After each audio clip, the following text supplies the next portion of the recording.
I feel like I can rule the world. I know I could be what I want to.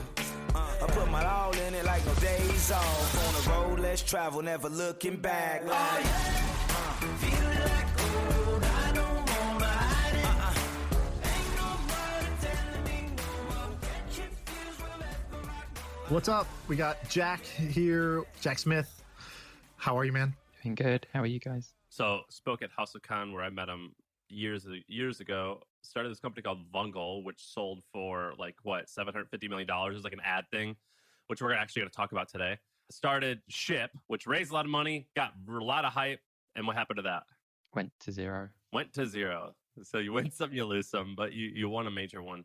The reason why you are here is because we want to talk about Taboola. At least I do for a second. But before we get into that, Sean, you invited me to this thing called Apex, right? That's right. And you did it all wrong. Yeah. So, okay, we talked about it on the podcast. Apex is supposed to be like a digital masquerade party. So you're supposed to show up, you pick a new name, that's your mask. Nobody knows who you really are. And then you come in and it's kind of like it's a private group, but nobody has a real name. So you can the idea is you speak more freely. But of course, Sam first joins the thing like 2 weeks late. Then he's like, what's Apex? As if we didn't talk about it. No, I knew we talked about it, but I hadn't used it before. So he joins and then he uses his real name and then he goes on and says, hey guys, it's Sam. What's up? I'd love to hear your feedback like it's a fucking Facebook group, which we already also have. The reason I did it was I was browsing it because I didn't bother to actually look, but I was looking now. There's only like 500 members. People were saying like nice stuff. That's great. Some people were saying really mean stuff. Is that crazy? Yeah, dude. That's what it's supposed to be. That's the juiciness of a pseudonymous platform where you let them say what they want. Someone said a thread, who do you like better, Sean or Sam? And they just shit on both of us for like the stupidest Both stuff. of us, yeah. It's okay getting negative feedback. They did like some mean stuff where I'm like, why does that even matter? But don't you just want to know what's actually in people's minds? Like, I love knowing what's actually in people's minds, even if it is like it's some random point or it's really mean. It's like, that's the stuff you never hear. Like, there's positive, there's compliments, there's constructive feedback, and then there's just the shit people really think about you. So this is the way to see the shit people really think about you. Do I tell a story about using a pogo stick a lot? You did it once.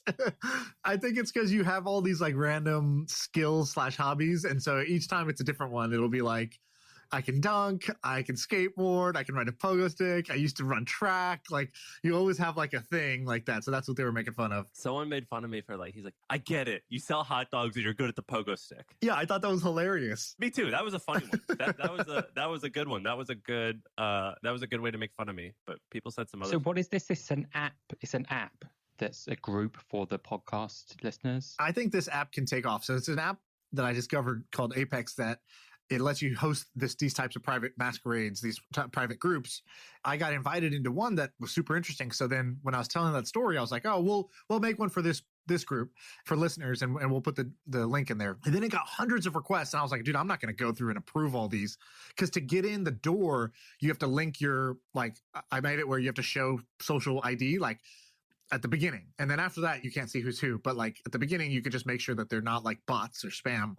The developer who made the app, I was like, can you just auto accept all these people? And he just went and did that. So now there's like a few hundred people in the group. Did you guys see, the Balaji guy? Yeah. Yesterday he tweeted, he's got a thesis that in 20 years, you won't know what most people actually look like because on the internet, everything will just be anonymous. I believe that. So first, I'm pretty sure in that first group that I got invited to, I'm pretty sure Balaji's in there. You can kind of tell when people talk because they say some ideas that really, and he's such an original thinker that if he's saying it, it's either somebody just parroting what he says or it's him. And I know he's friends with some of the people who started the group. So I think that is him. But he's been saying this for a while. And actually just yesterday, I went back and I watched maybe 5 different YouTube talks of his because I went for a hike and I just put his YouTube talks on from back in 2013. He has 2 big ideas. So one of them is what you're talking about, which is separating, your real identity from your work identity and your public social media identity. So he basically thinks the way that we treat our social security number, that's how we're going to treat our real name and face. it's not going to be something you give out unless you have to. And you use that to like create accounts, and those accounts have their own usernames. So when you go to work, you're not going to be Jack Smith with your face. You're going to be, maybe you're called like, Growth Guy 33, and you're Growth Guy 33, you work, for some company. And when you show up on Zoom calls, you're not going to show your face. You're going to show like an avatar or something so that you can basically have a separate identity. And he called this 5-6 years ago because he's like, social media is turning into a mob, and people are going to start getting, he didn't say the word canceled, but he was like describing cancel culture. He's like, you can just say something on Twitter and you could lose your job for it. That was your personal opinion and your free time on your social media, and that's affecting your career. He's like, so these things are all going to split. Your communications name is going to be one, your work identity is going to be another, and then your real thing is going to be like your social security number. Do you remember last week or a few months ago, where we shared that Kevin Systrom like selling Instagram for $1 billion, all being, not all, but negotiated via text message, like Messenger or something? Right. And then leaked. Yeah. Yeah. Jack and I know do this with our friends. And I guess what I'm getting is, I don't know if you do this, Sean. I know me and Jack do this. Do you have friends who you rarely or if ever have met, but you consider one of your closest friends, and you only communicate via a texting version? Yes. I have people like that I met on Twitter. Then I went to Twitter DMs, and then I went to like iMessage or Signal. And, they've called me before, and like, I've hung out with them either 0 times or 1 time in my whole life, which is weird, by the way, right? It's a weird thing. So just to add to that, like, as you were saying that Balaji called this 6 years ago or whatever. Well, actually, I had read this book last summer that it was written in 1981, and it basically describes this concept where this is like pretty much even before the internet and stuff. It's called True Names, and basically the concept is that your most valuable thing, even beyond your social security number, is your true name. And these people they basically spend all their life in virtual reality, and their friends, they have no actual idea who they are. And even though they're friends, like if they want to get real power over someone, it's when they find out what their actual name and identity is.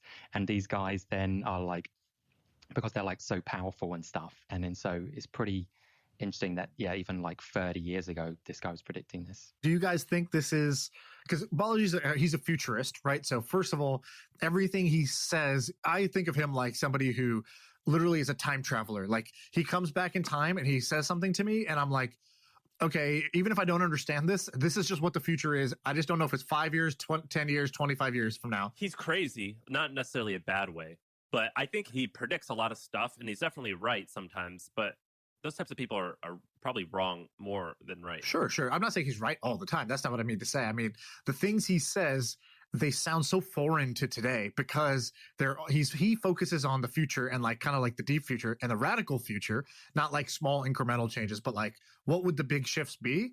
And there's one school of thought which is like, you're never wrong, you're just early.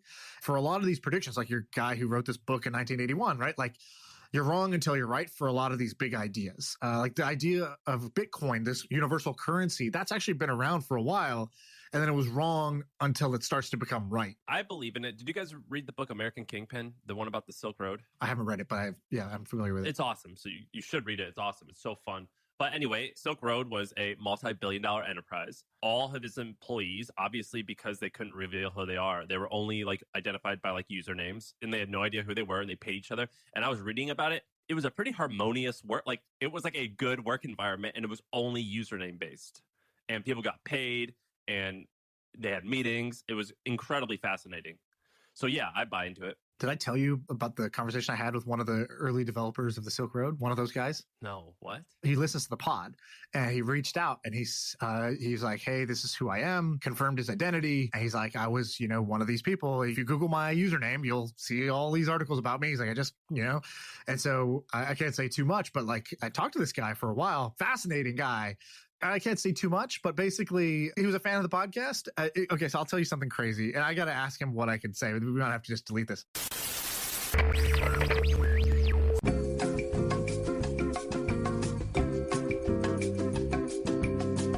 Wow. If we cut it out, just know if you're coming back in right now in the recording, we just talked about some crazy shit that we had to cut out. Sorry. Here's what I want to talk about.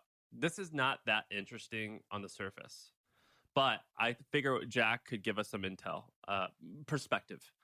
So Taboola. You, Sean, you told me you don't find it to be that fascinating. Neither do I, to be honest. I think that it's kind of like not shitty. I wouldn't enjoy working there. But basically, it's like those small square thumbnail ads at the bottom of a CNN article. And it says like, 80-year-old still looks like he's 50. Here's how. And you click and it goes to an article that explains why this supplement is great. And then a small percentage of people buy it. The company just filed to go, they did a SPAC, which is obviously all the rage, but they released some numbers. And so they do about $1 billion in revenue, 350 million of which they actually get to keep. So they pay out $1 billion to the publishers and they get to keep 35% of that. So they have $35 million in revenue, 100 and something million dollars in EBITDA. So these are crazy profitable businesses, only valued at $2.5 billion, I think. So not valued like crazy high yet.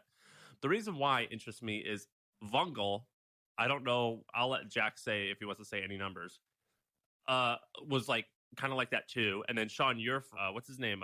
Furkan, one of Sean's best buds who's been on the podcast, started a company that's probably even bigger than Vungle and Taboola combined. These are crazy fascinating to me because like they kind of seem like these ad tech businesses, they kind of seem like magical a little bit. Like it's very hard to make. Magical money printers.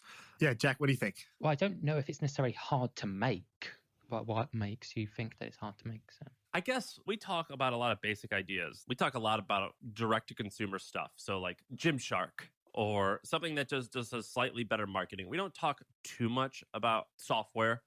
We talk about collectibles. Like it's mostly like hard goods. I just think that there's something a little mystical about an ad network because A, like ads online is one of the biggest industries there is. B, it's like always in the background, but it's kind of forgotten. And C, some big players control it. It's just, I don't know. You don't agree with me that it's a little bit like mythical, like not, you know what I mean? Like there's some mysterious bit about it that a lot of people who aren't insiders have no idea how it works. I think it is quite unique in terms of it's one industry where it's very easy to make sizable revenue, right? Vungle, there was a number of other companies started around the same time, which also got to hundreds of millions in revenue. So advertising, I think, is a way that you can make sizable amounts of revenue. It was actually harder to raise venture capital funding for it, though, because like venture investors are like, oh, I hate advertising and for whatever various reasons. Tell the story really quick about how you actually came up with this idea for Vungle. Well, basically we were working on a different idea, which was really shitty idea. It was basically an app store where every app would have a video showing what it did instead of just screenshots. So it was cross-platform app store. And then the idea that this was not really going anywhere. And we were at this incubator called AngelPad, and there was basically just about 4 or 6 weeks till demo day. So we just had to come up with a business idea. And so in the space of 2 weeks, we basically just prototyped 6 different business ideas, like created fake landing pages for each one and just tried to sell them. The main takeaway that I had from this incubator is that the guy told us, hey, I want you to go and call 20 of your prospective customers. So for us, that was app developers. And he said, don't pitch them. Like, don't try and sell your idea. Just ask them, what is your biggest challenges in your day-to-day life? And so we called these guys and they were like, hey, we're engineers. We know how to build an app, build a game, but we don't know how to get users for this. So then we were like, okay, let's try out like 6 different ideas. So one of them was like how to get reviews, like get on app review sites and stuff. And we tried selling it for like, we were like, hey, look, this is normally going to cost $150. We'll give it to you for like $20. And people told us like, oh yeah, love this idea. It's great. I'll sign up as soon as I get home. We got like 0 sales. Like people were just telling us the idea is great. They didn't actually want to sign up. Tried out all these different ideas. And then actually serendipitously went into a meeting with an investor. And we wanted to record the meeting. So we were like, hey, is it okay if we just record this? Opened this like sound recorder app and it started like auto playing on full volume, like some video for Coke. Like we're trying to close it up, what the fuck? But then we actually just thought like, hey, wait a minute. What if we had videos like this, but like advertising other games and other apps instead of like Coke stuff? And so we went to those prospective customers who said, hey, what if you could have like a movie trailer for your app or game shown inside of other apps or games, like 15 seconds. people were like, oh, I love this. I want to be your first customer. Put me down for like $5,000, $10,000 ad spend. As soon as you're ready to launch, I want to be the first customer.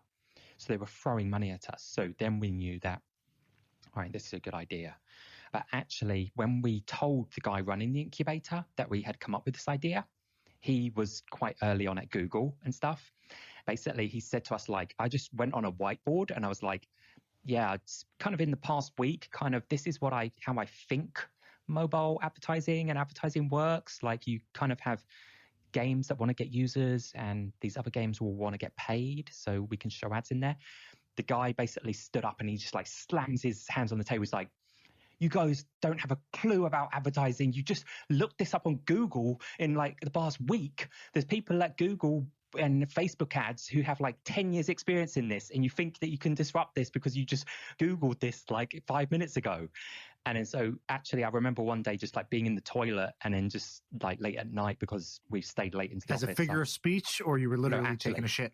Okay. Actually there, like at 1 a.m. in this shared office space, everyone else had gone home and I'm just by myself and I'm thinking like, we did what you told us to do. We went and spoke to the customers and asked what their pain point is. He was trying to push us to a different business idea. And so we actually just like had to basically stand up to him. And then we said, hey, listen, I know you really want us to go in this direction. If you do this idea, you're not going to get a single dime of funding. This idea sucks and you have no experience in it. You don't know what you're doing. And we said, listen, we really do value your advice, but we followed what you said and we think there's a pain point here. So we're going to go with this. And then we kind of make fun of him like a few years later about that. But actually at the time as well, he introed us to another company in the space. And I remember we were meeting with the founders, we'd just come up with the idea and the founders like, oh yeah, so okay, so what technology are you using to power this? Are you using like RTMS or like the Viva? And we're like, I have no idea what you're talking about. But actually it gave us a refreshing perspective because we could just think about things from the needs of those app developers. And when fast forward to a couple of years, when it sold, how big was it? When it sold, I don't know the exact numbers, but hundreds of millions in, as you described it, Taboola, like gross income. And then you pay out, let's say like 40% of whatever of the money goes to the publishers. And so you keep 60%. So in the hundreds of millions of revenue.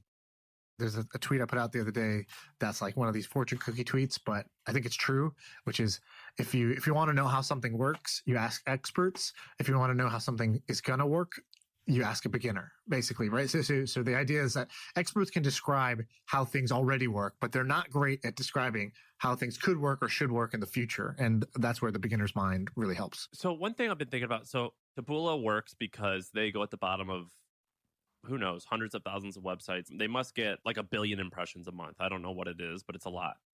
One thing that you and I had always discussed was we were like, we should create a Taboola for email. And there is something almost like that, live intent.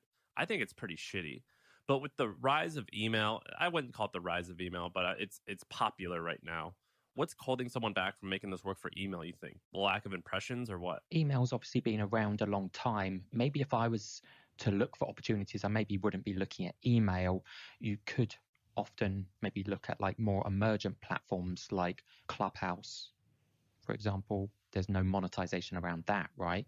Because email, it's just been around a long time, I guess, but that doesn't rule it out. Maybe one of the bits is that email obviously is an open protocol, but it's somewhat closed in terms of the only tracking that you have is if someone views an image and stuff. And then the kind of trend is to like block those things, like Hey app like blocks all the open tracking and blocks like images and stuff. So that's like one limitation. But yeah, you could do it. I guess the main bit was size of email newsletters and how many can you sign up. And probably the impressions it's going to generate is still a lot smaller than Taboola can, because Taboola has the whole internet as a target market. And you guys had mobile apps, which was new and going to be huge. Because the thing is, like most new email newsletters, their numbers that they report are probably kind of fake, right? I mean, like I have 10 million subscribers. How many of them actually read it? So there's an equation for any ad business. I'm just making this off the top of my head, but I would have to think about it. But like value is equal to number of people multiplied by the quality of people. A 12-year-old is not going to be the same as like a 60-year-old high-earning doctor. So quality times quantity times the amount of page views that you get per person. I mean, is that about right? Well, I mean, again, you can't generalize that a 12-year-old is not as valuable as a 6-year-old surgeon, because actually, like in games, that could be the most valuable user is a 12-year-old with their mum's credit card buying FIFA game pack stuff. But basically, the way we saw it is how can you make the most money for the publisher? And that is by providing the most value for the advertiser. Volume, you said? Value. Which is a low cost per click. No. So this is the thing. Like Fungal did differently as well. Is it was one of the first advertising places to ignore that. So how the industry was before, it was kind of done, as you're saying, like it was charged like TV ads, CPM, cost of people that watch this. And then when we thought about it, we were like, wait, this app doesn't care how many people see their ad. They just want users. And so we were one of the first to charge CPI, cost per install. So we were like, hey, it doesn't matter if like 10 people watch the video or like 100,000, just pay us $1 every time someone installs something. So I think you need to abstract, what does the advertiser actually want? They don't want clicks. They don't want impressions. If they're D2C, they want sales. They want revenue. That's all they care about. The other stuff is layered on top. They're like false metrics that kind of abstract, or they have to do calculations to compute their core metric. Is there anywhere in the ad space that even remotely interests you now, or are you completely over it? People also said to us when we started, like, oh, how did you get interested in the ad industry? We were never interested in advertising. We were just solving a problem that we observed as the most compelling problem in the mobile app industry. We were interested in mobile apps. We launched 12 to 18 months after the iPhone App Store had launched. So we got perfect timing in a high growth market. I actually had read about iPhone apps in a Gartner report. People kind of shit on Gartner reports, but actually that's where I saw these trends like, hey, mobile apps, iPhone apps are exploding. And this was the biggest problem in that industry. So it's not that I find advertising interesting or I'd be searching for an advertising business. I would be searching for what are the emerging industries and trends and what are the biggest problems in that. It might be that advertising is a big problem in that industry, but I wouldn't, be searching for an advertising solution. What's the next mobile apps? I don't know, right? That's the challenge. It's like once in a decade. Yeah. You mentioned Clubhouse. I guess we haven't talked about it too much. Sean and I think, actually, this could be a good story. So our friend, I don't know how, Sean, you got looped into him, but there's this guy named Narendra who's a friend of mine. He listens to the podcast and thus became friends with Sean, and he has us all in a group thread. And he texted me a link to Clubhouse. I think I was like user 400, and I logged in and I was like, this is so stupid. I hate this. It's just a bunch of Silicon Valley people. It's so lame. Narendra, this is dumb. And he kept telling Sean and I, no, this is cool. It's going to be a thing. And anytime controversial something, he goes, look, guys, log in. Listen to what these guys. I was like, oh my God, I don't want to be part of this. This is so dumb. Well, he kind of called it. Well, there's news, right? So they just raised money at $1 billion valuation, probably less than a year since launching their test flight. So that's kind of amazing.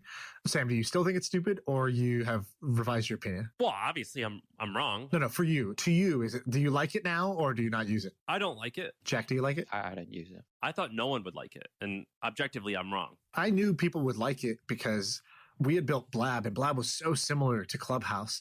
And there's differences, right? There was no pandemic happening during Blab where people needed to connect, kind of like the whole world. My mom does Zoom calls with her family now, right? So everybody searched for some digital solution to talk to other people. So that was different. We were also, video, and Clubhouse is only audio. And that's, could be a difference. We saw very similar things, which is that some group of people, the Narendras of the world, they will make friends with a whole bunch of semi-strangers who they start to get along with on the platform. And then a bunch of inside jokes emerge. And then this habit forms where they start every night, 8 p.m. They just want to see what's going on. They get the notification that 4 people are talking, and then they join in, and oh shit, 4 hours have flown by, 6 hours have flown by. And I'm still on Clubhouse, and wow, this is kind of addictive. And, I still don't think this is going to work. In fact, I was debating a friend. I have a friend who's an investor in a bunch of social companies that were the big winners, right? I can't say what companies will give him away, but many of the multi-billion-dollar social networks. And I said, are you a believer? And he said, I said, would you invest at this valuation? Because I think investing at $1 billion valuation I wouldn't do it right now. The first round was at $100 million valuation. I also wouldn't have done that. He said, yeah, I would. It's a, asymmetric bet, meaning small chance of success, but the success would be so huge. It's still the right bet to take. And I was like, yeah, but you can kind of talk yourself into that for like any social product, right? Sure. If the social product, if Apex works, it's going to be massive. But if it doesn't, it's, you just lose your size of your bet. And he's like, yeah, but like this has a bunch of things that might actually work. And I was like, cool. I think I'm just too jaded. So my own failure with Blab has made me think that this can't work. And I think that's kind of a dangerous position to take. When they announced this round, it says there's 1 million subscribers. Yeah. We hit 4 million, right? We had 4.5 million when we shut it down. Those weren't all active. That was like total users within, and it was, I think, 16 months after we started. So you guys had 4 million? Yeah, we had 4 million users. And I think on a monthly basis, we had 400,000 active. That's why we knew this is not going to work, because 10% of your user base being active every month is too low. And we also knew that like the problem with some of these apps is it would be one thing if everyone was using Clubhouse with their friends. Right? If we were using Clubhouse to shoot the shit because, Sam's in Austin and Jack's in somewhere else and Sean's in California, we need the Clubhouse to bring us together. That will grow like crazy because everybody will invite their friends or their family to the app. The app will grow like crazy and it'll be super sticky.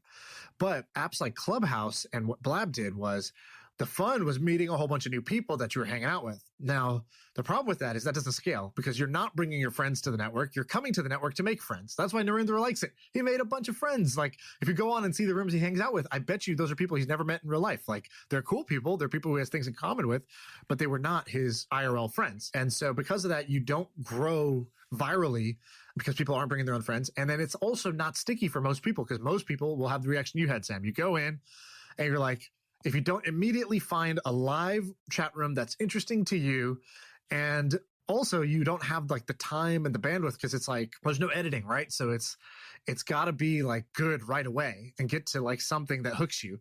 Otherwise, you're going to bounce. And you do that 3 times, you can be like, why am I opening this app? I should just open Instagram. Every time I open Instagram, the top photo on my feed is on point. It's awesome. Even if that photo was taken 3 days ago, but the algorithm knows this is juicy. You're going to get some dopamine hit of like pleasure or laughing or whatever from this photo. And here's the next photo. So that's the thing that those apps have that apps like Clubhouse and what killed Blab, they don't. So I would still be betting heavily against it. Now, that's not a cool position to take because like what's the fun in rooting against a startup? Like there is no market for me to go short the startup or bet against it because everyone's like, yeah, duh. Like, it's hard to build the next Twitter, but like maybe this can be it. Do you guys remember Meerkat? Yep. Yeah. That was just as trendy as this, right? I think part of this valuation is just the market environments for funding at the moment. So, I mean, Meerkat would probably have raised at $1 billion funding when it has peak as well. So I think it's just too early to call it. I do agree with what you're saying, Sean, that what I don't like about it at the moment and what I think will be a challenge is that all of the content is ephemeral, like it just disappears, right? Other places, as you said, Instagram, Twitter, this content is like evergreen. Like I can see a tweet from like 6 years ago, maybe Balaji sent out that thing 6 years ago and I can like it and resurface and it's evergreen content and they're getting more and more content all of the time. They need to make sure the content is A star at every minute of the day. Which it won't be, right? So this is the thing. I went to a brunch. I think you were there, Jack, actually. Those James Courier brunches that he used to throw, the NFX brunches. I went to one of them while we were working on Blab, and he was one of the lead investors of Meerkat. He was one of the guys who helped Meerkat figure out what it was going to be. And I talked to him. I was like, we're hitting this problem. Meerkat's hitting this problem. Like everybody on the outside thinks this space is so hot, but all of us on the inside are fucking panicking because we know how hard this is to get users to stick around when it's live, unpredictable content. And he was like, he drew this like diagram with his hands. He goes, think about it this way. Every network, every app that you're going to open has to be interesting. So there's like this interestingness scale and you got to be high on the interesting scale. He's like, and YouTube has this problem. Instagram has this problem. Pinterest, Facebook, everybody's trying to show you something interesting. And they have like millions and billions of photos to pick from, but they're going to show you something interesting. The algorithm does that. The problem with Meerkat and Blab and all you guys is then you cross-section that with something that's super interesting that's happening right now. And that right now problem, the evergreen problem you're talking about, it doesn't make the problem 2x harder or 4x harder. It makes it like 2 million times harder. And that's the main problem. That's the one reason that really Twitch is the only live network that has worked, unless you count live TV, which I guess is, a different sort of outlier with like highly premium produced content. And so Twitch is the only one where it's users creating content live and it actually works. And one of the reasons why is because when you're streaming a game, the person can kind of just come in whenever. There was no beginning, middle, and end of a conversation. You just hop in, they're playing the game, and you can leave whenever you want. And the streamer stays live for like 8 hours straight. So the interesting people are online for 8 hours a day, because playing a game is easy. You can actually do it for 8 hours, whereas talking on Clubhouse for 8 hours would be impossible to be interesting for 8 hours. And so that's the problem with apps like Clubhouse. And that's why like the fundamentals to me don't make sense. I think the valuation and all this stuff is for people who don't really understand what's happening at like how hard this type of network is to make. I don't know, like the valuation, I'm not that concerned about. I did see another tweet. Someone, a Googler, asked Eric Schmidt when he was CEO, I don't know if you saw this, at the time they bought YouTube. He's like, did we buy YouTube for the right price? People are saying it's a bit expensive, like 1.5 billion or whatever. He said, no, we definitely didn't buy it for the right price. It was either way too cheap or way too expensive. Ask me in 10 years. So I don't think this 1 billion matters. It's a binary bet.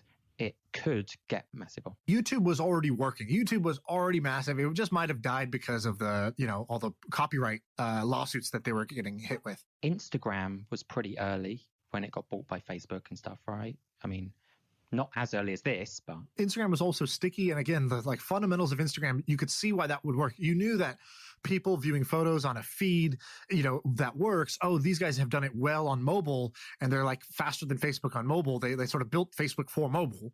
And so Facebook buying them made sense. I haven't seen the data, so maybe I'm wrong. Maybe Clubhouse has some amazing retention metrics that have defied the odds of all the others of us who have tried something similar. I doubt it. I think stuff points towards it not working. I'm just saying they're not judging the valuation based on data probably too much at this stage, right? It's like, oh, wow, this seems that this is a big opportunity thing. That means if it becomes a $10 billion company, you only 10x your money. And I think that the risk reward there is so far off that, to me, this is an example of investors just wanting to be the one who gets the hot girl at the dance. Like Clubhouse is the name everybody knows, and you can sort of talk yourself into it. Like becoming a $10 billion company is no fucking joke. Like I think Snapchat, when they went public, were what, 10 or 20, like max. And that was 10 years in. Not to shit on him, because seems like a great guy, and some of his writings about his growth expert.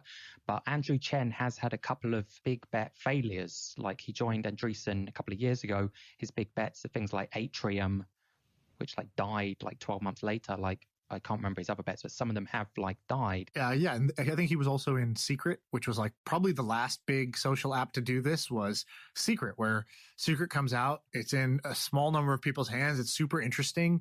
And the tech guys love it. And, it raised at $100 million valuation. Boom, just like Clubhouse did. It didn't get to that next one at the billion. Yik Yak did, but Secret didn't. And then both of those died because of kind of fundamental problems which were around, fully anonymous networks. What's interesting to me is like, I just don't really invest much in consumer apps because I just don't get it.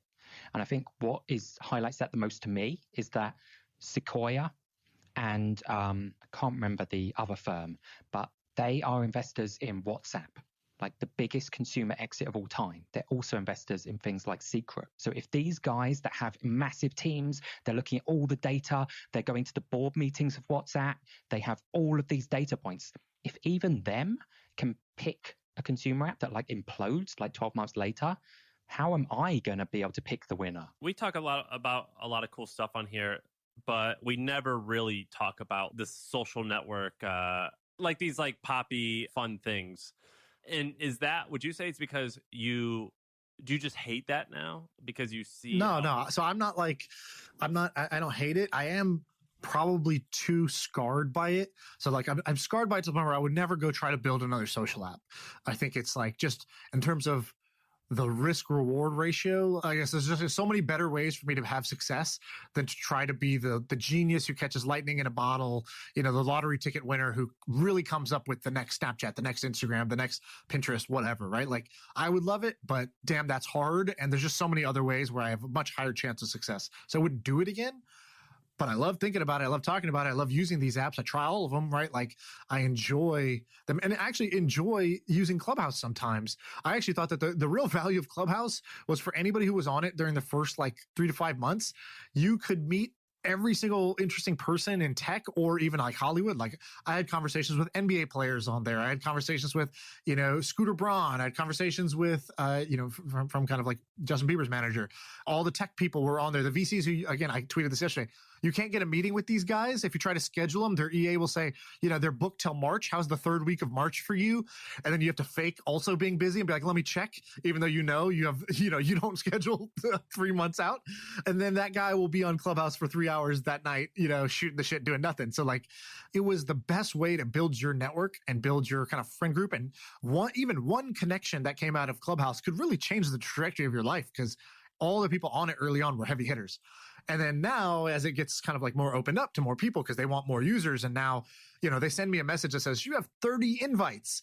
It's like, okay, they're trying to juice growth. They're trying to accelerate growth. Now that value is gone. So I don't think it's that interesting anymore. So I know Jack has to leave probably pretty soon. Sorry, Sam. I was just going to say, like, if there was anything else you wanted to talk about with the Taboola thing, there was 1 or 2 points I had. And then also kind of felt like you should mention GameStop today. I don't know if you've been following it, but the craziest... Yeah, go for it. Explain what's going on for people who don't know. Well, with GameStop, I saw a chart saying that trading volumes for stocks are approaching what they were in the dot-com bubble.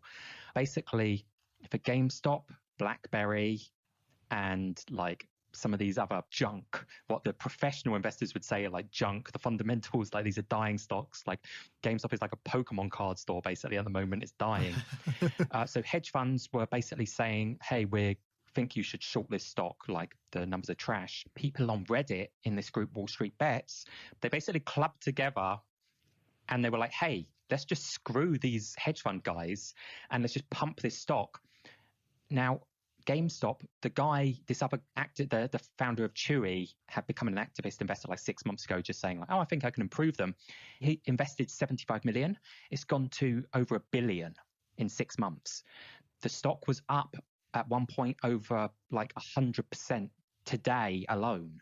Like if you look at the stock chart, it just went up, like down, up. It's a straight line. It's a 1,200% gain, 1,700% gain. I mean, like 100+% today alone, because everybody is like just buying like options calls that expire on Friday, because basically what happens is all these people shorted the stock, but then if the stock goes up, they kind of have to cover their short positions because everyone's pumping this one stock, basically treating the stock market like a game.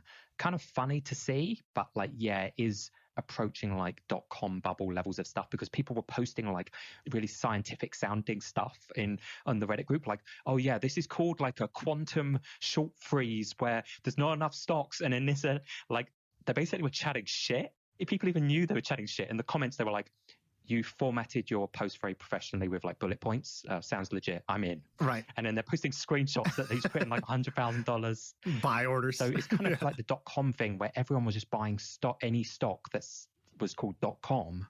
Now everyone's buying, oh, someone shorted a stock. Let's just pump it. Like the hedge fund people are saying, short this. Let's just buy that. Do you think that this is all from Robinhood that these people are using? Like BlackBerry, etc. Like even they're putting out announcements like, we have no material news why our stock is up 40% today.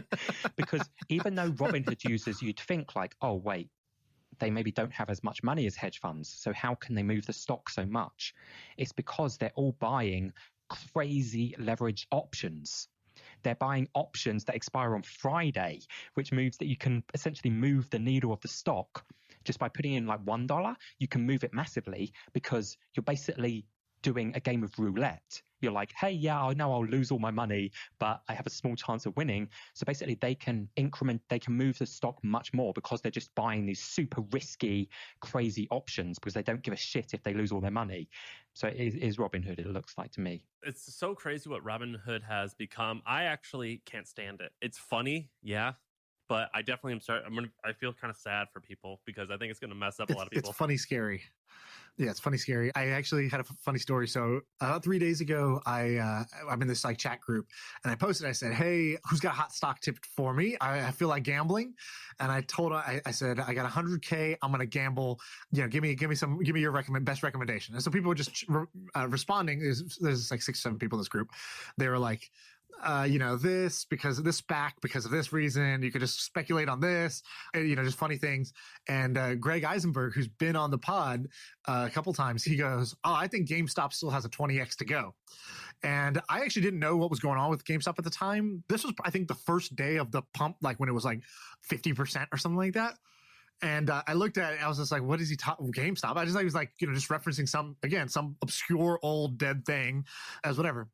And so anyways, I picked one, I put 100K into it, and then fucking GameStop has been up like, I think I would have had like $700,000 or something crazy if I had literally just taken his joke recommendation to be serious. It was crazy. Yeah, it's messed up. It's funny. Kind of like Elon Musk pumping Dogecoin just because it's like a funny meme. Yeah, it's wild how. And so is there something, I actually don't know, is there something when the shorts cover their position that boosts the stock more because they had to cover? Is that why it's like double pumps? Yeah, because when you cover a short, you have to buy the stock at any market price. So these guys, one of the analogies had is like, actually Warren Buffett said that he doesn't like shorting a stock because then he's like, you can't sleep at night. Because here's an analogy. Let's say X stock is, GameStop is $10. If I buy the stock, I kind of have infinite upside, right? Like it could go to 100,000 or whatever. But if the stock goes bankrupt, I only lose my $10. I have a capped downside. But if I short the stock, I actually have a capped upside. I can only make a certain amount. If it goes to zero, I only can make $10. But then if it keeps going up, I actually have an unlimited upside. That's why on Robinhood or any of these platforms, you have to have special permissions to short a stock because you actually can lose an infinite amount of money beyond the capital that you assign to that trade. I was just looking at Tesla's short position. So at one point, Tesla was the most shorted stock in the market. And then Tesla stock obviously has gone insane. And so just in the last... what is this? So this is the last, actually, is the short position up? I think there might be a larger short position. So January of 2020, it was 25 million of short interest. And at the end of the year, it was 60 million. So even with the massive run up and people certainly covering their positions, it looks like the short position is still huge against Tesla, which is interesting. It makes sense to me. I mean, it could be new people buying in, like Tesla at an all-time high. Let's have new people come in. But the people that shorted it before, if their hedge fund is $1 billion and they put a lot of money to this, if the stock's gone up 10x, they could have lost 10x their money. So they need to get out of the position at any price. And that's what kind of creates somewhat of a spiral that the price could keep going up as shorts have to cover. One more little thing. I don't know how much time you have, Jack, but are you paying attention? I do need to jump off. Okay, 1 minute. Okay, maybe we can't do this in 1 minute. All right, I'm just going to give you the short version of it. Actually, let's do this one. I'll do a shorter one. Are you familiar with Grayscale BTC?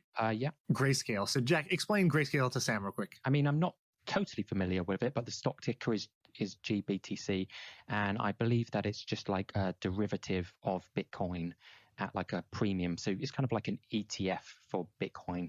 ETFs for Bitcoin are not legal, so these guys have launched something else so that institutional people can buy it without having to create an account on Kraken or something. So the guys who started Grayscale, I think one of them was the former co-founder of Coinbase, I believe. This Barry Silbert guy? Yeah, Barry Silber's involved. Maybe I got it wrong. Maybe he's doing a separate one. But basically, the Winklevoss and others have been trying to start a Bitcoin ETF to make it easier for a normal investor to go into E-Trade and buy into Bitcoin without having to figure out how to hold it or figuring out how to start an account on Coinbase or whatever else. And it just keeps getting rejected. And I think, Jack, last time you were on, you mentioned an idea like this. You were like, why doesn't somebody create a Bitcoin index fund? Like, just do it in the Middle East. Do it somewhere else that's like just not on the US, on the NASDAQ. Well, I think I was saying that my friend is doing it in the Middle East. Or not my friend, a guy I had known. Right. And so Grayscale, I mean, it's been so crazy successful. So basically, this thing has grown like crazy. So they now have 24 billion in assets under management as like a pretty new thing. They are buying some sick amount of Bitcoin. I think they hold over 3% of all Bitcoin now. And the crazy thing is everybody who's buying the Bitcoin from there is buying it at a premium because they have not only like a management fee of 2%, they just trade at a higher price than their underlying Bitcoin holdings. So you're paying a premium for that convenience.